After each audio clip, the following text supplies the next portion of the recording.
Düşünərdiniz problemimizi Azərbaycanda tam dərmansız həll edə bilərsiniz bir gün?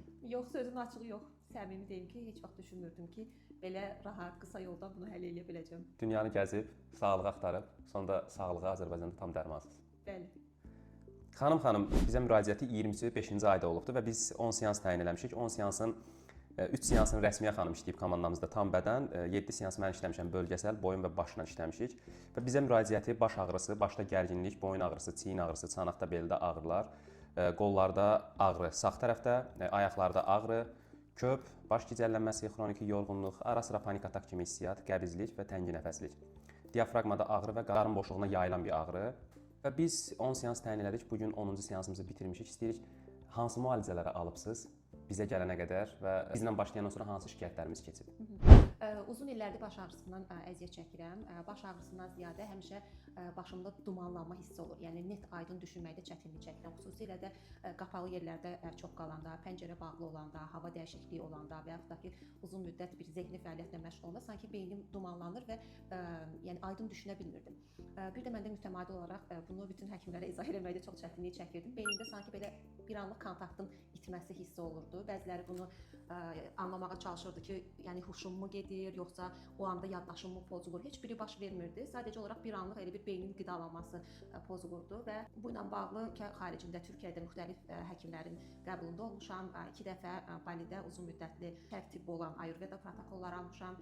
Ölkəmizdəki bir çox həkimlərin yanında dəfələrlə müalicələr almışam. Təəssüf ki, heç biri buna kömək eləməyib. Deməzdim ki, müalicələrin heç bir təsiri olmayıb. Təbii ki, olub, amma sırf bu baş ağrısı, başdakı bu dumanlı, o belə sisli beyin dediyimiz o hiss heç nə ilə keçmirdi.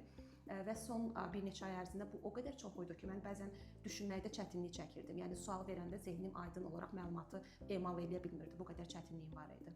Və bununla bağlı belə deyək, nevropatoloq müalicəsi, fizioterapiyalar, fərqli protokollar dediyim kimi dərman, sistem, yəni beyinlə bağlı olan bütün mineral qida əlavələri, dərmanları hamısını qəbul eləmişəm. Yəni belə deyək də, digər şeylərə təsiri olub, amma sırf o problemlə bağlı bir addım belə proqres olmayıb yəni. Əsas da problemimiz hansı ki başla bağlı idi. Bu günləri bizim mərkəzi sinir sistemini rahatlatmadan, mərkəzi sinir sistemini sağaltmadan vücudda heç nəyə sağaltmaq olmur tam şəkildə. Ki tam şəkildə müalicənizi tamamlaya bilmirsiniz də illərlə. Bəzi problemlər var, mədə bağırsaq problemlərimiz var. Və biz 10 seansın birinci seansından hansı fərqi hiss eləmişdiniz? İlk seansdan çıxdım, hər yerim ağrıyırdı.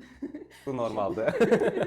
Evə getdim, özümü çox qəribə, yorğun, halsız, enerjisiz hiss eləyirdim. Yəni çox pis idim həqiqətən. Yəni sonra seansları keçdikcə başa düşdüm ki, sanki o mərkəzi sinir sistemi rahatladıkca beyin bədəndə qəribə bir əhval-ruhiyyə yaranır. Çünki bədən rahatlamağa alışmayıb sanki. Yəni ilk seansdan bəri artıq hiss eləyirdim ki, bədəndə nəsə dəyişiklik baş verir, amma o dəyişikliyi 3-cü seansdan sonra yavaş-yavaş hiss eləməyə başladım. Məncə mənim кейsim çox ağır idi.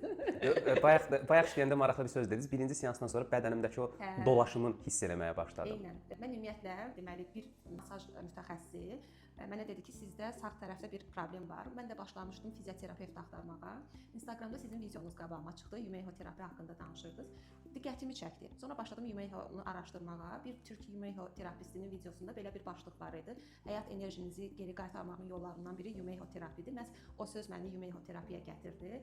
Başladım sizin bütün videolarınıza baxmağa, araşdırmağa. Araşdırmacı ruhum təbii ki, detallara əmin olmadan baş vurmadım. Sonra ilk seansdan sonra qəribə şəkildə hiss elədim ki, bədənimdə enerji dövr eləməyə başlayır. Yəni həqiqətən də bura gələndə, yəni yadınızdadsa belə enerjim, əhval-ruhiyyəm, yəni belə bir sözlə ifadə eləsəm özümü xəstə hiss eləyirdim. Yəni hətta deyirdim ki, özümü belə yaşlı nənələr, xəstə adamlar kimi hiss eləyirəm. Amma ilk seansdan sonra hiss elədim ki, sanki başımdan ayağıma belə bədənimdə enerji dövr eləməyə başlayır. Elə bil ki, o enerji tıxanmışdı.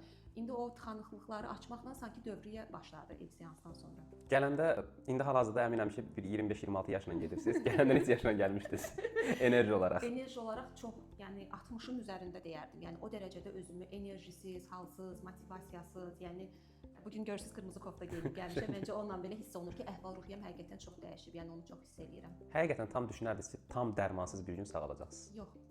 Sözün açığı düşünmürdüm, amma ilk dəfə siz başımı işləyəndən sonra burada qalxdım və bir qəribə aydınlıq gəldi. Elə sevindim ki, elə bir ki, aydın düşünməyə başladım. Yəni unutmuşdum axırıncı dəfə ki, mən nə vaxt mən necə olub, nə vaxt mənim zehnim aydın olub, aydın düşünə bilmişəm. Son 3 aydır ki, mən kitab oxuya bilmirəm. Kitablarımı, yəni bir vərəqini oxuyuram, yəni başa düşmürəm necə, yəni tıxanıb da, elə bir ki, informasiya getmir. Amma ilk dəfə başımı işləyib burada ayağa qalxanda hiss elədim ki, dünyam işıqlandı sanki belə. Bax sözün əsl mənasında tam belə heç bir mübaliğəsiz elə bir ki, işıqlandı hər şey. Belə başım o qədər, yəni siz deyəndə təzə-təzə başa düşmürdüm ki, nə qədər burada gərginlik var, bu əzəllər nə qədər ölü əzələdir. Yadımdadır ki, sizlə ilk konsultasiyaya gələndə siz burada mənə dediniz ki, sizin əzəllərin 50% ölüdür. Minimum işləmir əzəllər. Mənə çox qəribə gəlmişdi ki, yəni necə, yəni əzələlər ölüdür. Sonra seansları işlədikcə başa düşməyə başladım ki, yəni burada əzələlərin olması bunun aktiv öz işini gördüyü anlamına gəlmir. Və əziz izləyicilərimiz, xanım özünə çox diqqət edən bir insandır. Yuxusuna, qidalanmasına, maye balansına, hər şeyinə diqqət eləyib də, amma bu kimi şikayətləri yaşayır. Bu gün biz əzələlərimizi sağaltmadan bədənimizdə əzələnin yaratdığı heç bir problemi toparlaya bilmirik. Bədənimizdəki 80-90% xəstəliyin kökü əzələdir. Sadəcə bu gün insanlar bunun fərqində deyil. Bu gün varlı, güclü qüvvələr bunlar bizdən gizlədir. İstər təhsilimizdə, istər müalicəmizdə. Bu gün insanların müalicəsini tamamlamamasının, axıra qədər gedib çıxmamasının tək səbəbi əzələlərini sağaltmamaqdır. Biz də sizin sadəcə əzələrinizi sağaltmışıq. Əzələ sağaldıqca sinir sistemi baskıdan çıxdı, limfa sistemi baskıdan çıxdı, qan damar sistemi baskıdan çıxdı. Bədən özünü bərpa eləməyə başladı. Və bədən özünü bərpa eləməsə, yandan heç kim bir bədən sağalda bilməz. Bədən özünü sağaltmalıdır. Təşəkkür edirik verdiyiniz ətraflı məlumata görə. Çox sağ olun bizi seçdiyiniz və bizə güvəndiyiniz üçün. Mən təşəkkür edirəm sizə ki, belə bir necə deyirlər, xidmət deyim, belə bir imkan deyərdim ki, burada əl çatandır. Çünki əks təqdirdə yəni insanların faydalanması üçün, çünki biz mütəmadi olaraq fərqli terapiyalara, fərqli dərman müalicələrinə və sair başvururuq, amma onlar da bir yerə qədərdir. Oradan o tərəfə getmir sanki. Ona görə bunu daha çox insana çatmasını istəyirəm. Yəni kim ki belə, məsələn mən özümdə ən çox faydasını gördüyüm məhz bu fokuslanmam o qədər artıb ki, işdəki məhsuldarlığım artıb. Yəni həqiqətən bundan əziyyət çəkən insanlara daha faydalı olmasını, daha çox insana çatmasını istəyərdim. Mən də sizə təşəkkür edirəm, sizə və komandanıza çox sağ olun. Siz də sağ olun. İnşallah görüşərik. İnşallah. Daha xoş günlər üçün, xəstəlik üçün yox. İnşallah. Sağ olun.